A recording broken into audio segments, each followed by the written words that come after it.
ಸ್ನೇಹಿತರೆ ನಮಸ್ಕಾರ. ನಾನು ನಿಮ್ಮ ಹಾರಾಮದನ್. ಎಲ್ಲರೂ ಹೇಗಿದ್ದೀರಾ ಫ್ರೆಂಡ್ಸ್? ಎಲ್ಲರೂ ಚೆನ್ನಾಗಿದ್ದೀರಾ ಅಂದ್ಕೊಳ್ತೇನೆ.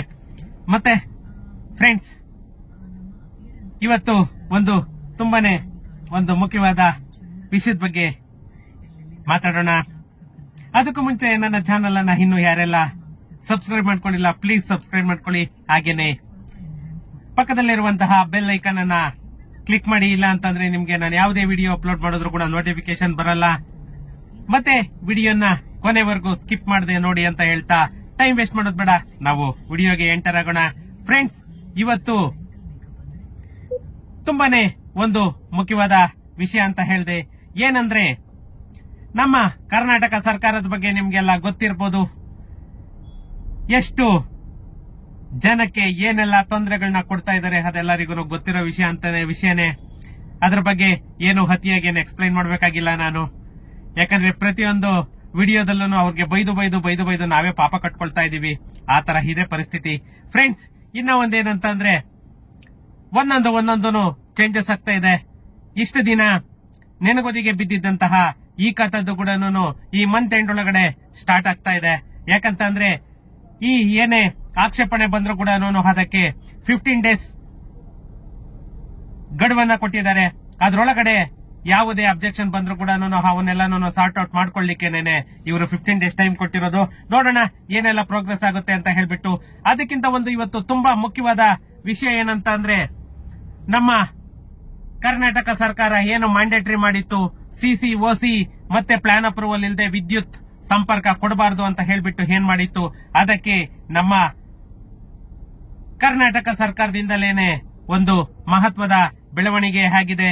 ಯಾಕಂತ ಅಂದ್ರೆ, ನಮ್ಮ ಹೈಕೋರ್ಟ್ ತಾತ್ಕಾಲಿಕ ತಡೆಯನ್ನು ಕೂಡ ನೀಡಿದೆ. ಏನಂತ ಅಂದ್ರೆ, ರಾಜ್ಯದಲ್ಲಿ ವಿದ್ಯುತ್ ಸಂಪರ್ಕವನ್ನ ಕಾಯುತ್ತಿರುವಂತಹ ಜನತೆಗೆ ಗುಡ್ ನ್ಯೂಸ್ ಅಂತಲೇನೆ ಹೇಳ್ಬೇಕು. ಮನೆ ಕಟ್ಟಡಗಳಿಗೆ ಕೂಡಲೇ ವಿದ್ಯುತ್ ಅನ್ನ ನೀಡಬೇಕು ಅಂತ ಹೇಳ್ಬಿಟ್ಟು ಸರ್ಕಾರಕ್ಕೆ ಮನವಿಯನ್ನು ಕೂಡ ಮಾಡಿದೆ. ಯಾಕಂತಂದ್ರೆ, ನಮ್ಮ ಕರ್ನಾಟಕದಲ್ಲಿ ಬಡ ಮತ್ತೆ ಮಧ್ಯಮ ವರ್ಗದ ಕುಟುಂಬಗಳಿಗೆ ಇದು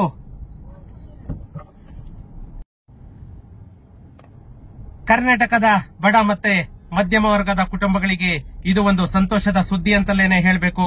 ಯಾಕಂತಂದ್ರೆ, ನಮ್ಮ ಕರ್ನಾಟಕ ರಾಜ್ಯದಲ್ಲಿ ವಿದ್ಯುತ್ ಸಂಪರ್ಕಕ್ಕಾಗಿ ಸರಿಸುಮಾರು 4 ಲಕ್ಷ ಮನೆಗಳು ಮತ್ತೆ ಕಟ್ಟಡಗಳಿಗೆ ತ್ವರಿತವಾಗಿ ವಿದ್ಯುತ್ ಸರಬರಾಜು ಮಾಡೋದಕ್ಕೆ ನಮ್ಮ ನ್ಯಾಯಮೂರ್ತಿ ನಾಗಮೋಹನ್ ದಾಸ್ ಆಯೋಗದ ಶಿಫಾರಸು ಮಾಡಿದೆ.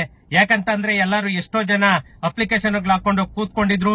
ಸುಮಾರು ಜನಕ್ಕೆ ತಾತ್ಕಾಲಿಕ ಕರೆಂಟ್ ಸಿಕ್ಕಿತ್ತು, ಆದ್ರೆ ಪರ್ಮನೆಂಟ್ ಮೀಟರ್ ಯಾರಿಗೂ ಕೊಟ್ಟಿರಲಿಲ್ಲ. ಈ ನಿರ್ಣಯವು ವಿದ್ಯುತ್ ಸಂಕಷ್ಟದಲ್ಲಿರುವಂತಹ ಸಾವಿರಾರು ಕುಟುಂಬಗಳಿಗೆ, ವ್ಯಾಪಾರಿಗಳಿಗೆ ಮತ್ತು ಕೈಗಾರಿಕೆಗಳಿಗೆ ದೊಡ್ಡ ಪರಿಹಾರವಾಗಿದೆ ಅಂತಲೇನೆ ಹೇಳ್ಬೇಕು. ಫ್ರೆಂಡ್ಸ್, ಈ ಕರ್ನಾಟಕ ಸರ್ಕಾರ ಏನೇನ್ ಮಾಡ್ತಾ ಇದೆ ಅದಕ್ಕೆ ಎಷ್ಟೋ ಅಬ್ಜೆಕ್ಷನ್ ಹೋಗಿದೆ. ಆದ್ರೂ ಜನ ಸುಮ್ನೆ ಕೂತಿದ್ದಾರೆ ಅನ್ಕೋತಾರೆ. ಯಾಕಂದ್ರೆ ನಮ್ಮಂತವರು ಎಷ್ಟೋ ಜನ ಇವಕ್ಕೆಲ್ಲಾನು ಅಪ್ಲಿಕೇಶನ್ ಹಾಕೊಂಡು ಕೂತಿದ್ದಾರೆ. ಜನಗಳಿಗೆ ಒಳ್ಳೇದಾಗ್ಬೇಕು ಅಂತಲೇನೆ ನಾವೆಲ್ಲಾನು ಮಾಡ್ತಿರೋದು. ಅದರಿಂದ ಕೋರ್ಟ್ ಕೂಡ ಅದಕ್ಕೆ ತಕ್ಕಾಗೇನೆ ಪ್ರತ್ಯುತ್ತರವನ್ನ ಕರ್ನಾಟಕ ಸರ್ಕಾರಕ್ಕೆ ಕೊಟ್ಟಿದೆ ಅಂತಲೇನೆ ಹೇಳ್ಬೇಕು. ಇನ್ನೊಂದು, ಈ ವಿದ್ಯುತ್ ತೊಂದರೆ ಮತ್ತೆ ಆಯೋಗದ ಹಸ್ತಕ್ಷೇಪ ಯಾವ ತರ ಇದೆ ಅಂತ ಅಂದ್ರೆ, ಕಳೆದ ಕೆಲವು ತಿಂಗಳಿಂದ ಎಸ್ಕಾಂ ಏನು ವಿದ್ಯುತ್ ಸರಬರಾಜು ಸಂಸ್ಥೆ ಇದೆ, ಮನೆಗಳು, ವಾಣಿಜ್ಯ ಕಟ್ಟಡಗಳು ಮತ್ತೆ ಕೈಗಾರಿಕೆಗಳಿಗೆ ತಾತ್ಕಾಲಿಕವಾಗಿ ಅಥವಾ ಶಾಶ್ವತ ವಿದ್ಯುತ್ ಸಂಪರ್ಕವನ್ನ ನೀಡೋದಕ್ಕೆ ವಿಳಂಬ ಮಾಡ್ತಾ ಇತ್ತು. ಏನಂತ ಅಂದ್ರೆ, ಸುಪ್ರೀಂ ಕೋರ್ಟ್ ಆದೇಶ ಆಗಿದೆ ಅಂತ ಹೇಳ್ಬಿಟ್ಟು ಈ ಕರ್ನಾಟಕ ಸರ್ಕಾರ ಏನು ಮ್ಯಾಂಡೇಟರಿ ಮಾಡಿತ್ತು, ಸಿಸಿ, ಓಸಿ ಮತ್ತೆ ಪ್ಲಾನ್ ಅಪ್ರೂವಲ್ ಇಲ್ಲ ಅಂದ್ರೆ ಕೊಡಬಾರ್ದು ಅಂತ, ಅದಕ್ಕೆಲ್ಲಾನು ಇವಾಗ ಫುಲ್ ಸ್ಟಾಪ್ ಇಟ್ಟಿದೆ ಅಂತಲೇನೆ ಹೇಳ್ಬೇಕು.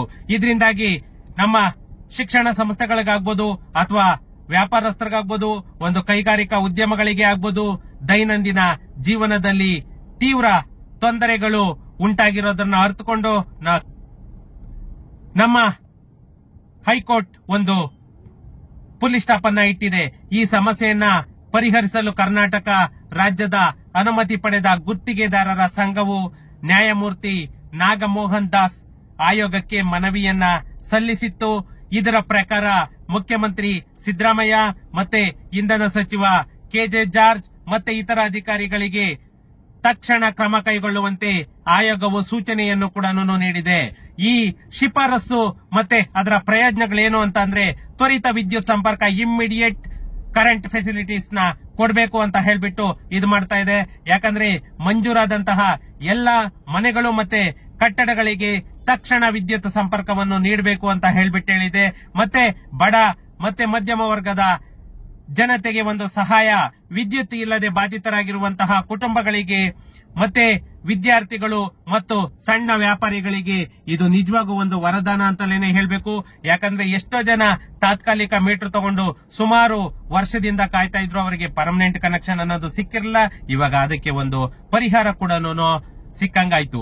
ಮತ್ತೆ ಈ ಗ್ರಾಮೀಣ ಅಭಿವೃದ್ಧಿ ಏನು ಹಳ್ಳಿಗಳಲ್ಲಿ ವಿದ್ಯುತ್ ಸರಬರಾಜು ಸುಧಾರಿಸಿದ್ರೆ ಮಾತ್ರನೇ ಕೃಷಿ ಮತ್ತೆ ಇತರ ಉದ್ಯೋಗಗಳಿಗೆಲ್ಲಾನು ಇದಾಗೋದು ಅಂತ ಹೇಳ್ಬಿಟ್ಟು ಏನ್ ಇದ್ ಮಾಡಿತ್ತು ಅದೆಲ್ಲದಕ್ಕೂ ಇದು ಒಂದು ಫುಲ್ ಸ್ಟಾಪ್ ಹಿಟ್ ಆಗಿ ಆಯ್ತು.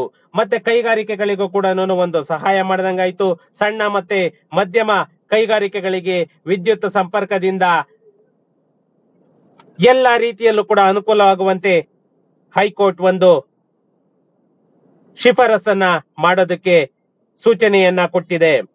ಇನ್ನು ಮುಂದೆ ಏನು ಹಂತಗಳನ್ನ ಕೈಗೊಳ್ತಾರೆ ಅಂತಂದ್ರೆ ಸರ್ಕಾರ ಎಸ್ಕಾಂ ಸೇರಿ ತ್ವರಿತ ಕ್ರಮ ಕೈಗೊಳ್ಳಬೇಕು, ಇಮ್ಮಿಡಿಯೇಟ್ ಆಕ್ಷನ್ ತಗೊಳ್ಬೇಕು. ವಿದ್ಯುತ್ ಸಂಪರ್ಕಕ್ಕೆ ಅರ್ಜಿ ಸಲ್ಲಿಸಿದವರ ಪಟ್ಟಿಯನ್ನ ಪರಿಶೀಲಿಸಿ ಪ್ರಾಥಮಿಕತೆಯನ್ನ ನೀಡಬೇಕು ಅಂತ ಹೇಳ್ಬಿಟ್ಟು ಸರ್ಕಾರಕ್ಕೆ ಕೋರ್ಟ್ ಇಂದ ಸೂಚನೆಯನ್ನ ನೀಡಲಾಗಿದೆ. ಸ್ಥಳೀಯ ಅಧಿಕಾರಿಗಳು ನಿಗದಿತ ಸಮಯದೊಳಗೆ ವಿದ್ಯುತ್ ಸಂಪರ್ಕ ನೀಡುವುದನ್ನ ಖಚಿತಪಡಿಸಬೇಕು.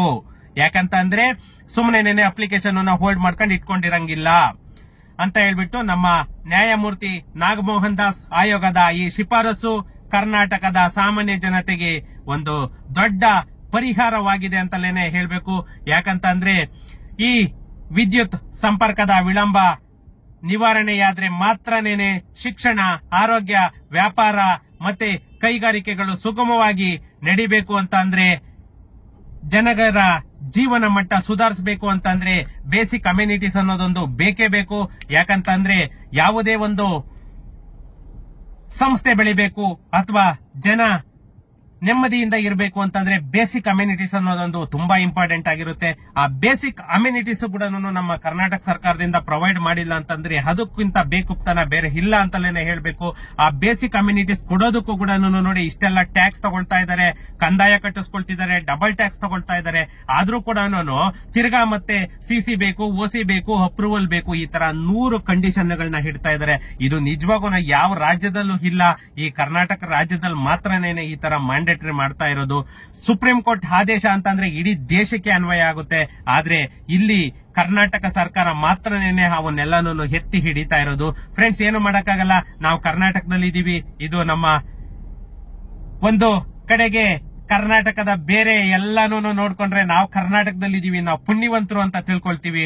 ಆದ್ರೆ ಈ ಕರ್ನಾಟಕ ಸರ್ಕಾರದವರು ಮಾಡ್ತಾ ಇರೋ ಇದು ನೋಡಿದ್ರೆ ನಿಜವಾಗೂ ಈ ತರ ದರಿದ್ರ ರೂಲ್ಸ್ ಅನ್ನ ಬೇರೆ ಸ್ಟೇಟ್ಗಳಲ್ಲಿ ಎಲ್ಲೂ ಇಡಲ್ಲ. ಯಾಕಂದ್ರೆ ನಾವು ಕರ್ನಾಟಕದವರು ಪುಣ್ಯವಂತರು, ನಾವು ಕರ್ನಾಟಕದಲ್ಲಿ ಹುಟ್ಟಿದೀವಿ ಅಂತಂದ್ರೆ ನಿಜವಾಗೂ ಪುಣ್ಯ ಮಾಡಿದೀವಿ ಅಂತ ಹೇಳ್ಕೊಳ್ತೀವಿ. ಯಾಕೇಳಿ ಆ ತರ ಇಡೀ ನಮ್ ಕರ್ನಾಟಕಕ್ಕೇನೆ ಇಂಡಿಯಾದಲ್ಲೇ ಆಗ್ಬೋದು, ವರ್ಲ್ಡ್ ಅಲ್ಲೇ ಆಗ್ಬೋದು, ಆ ತರ ಹೆಸರಿದೆ.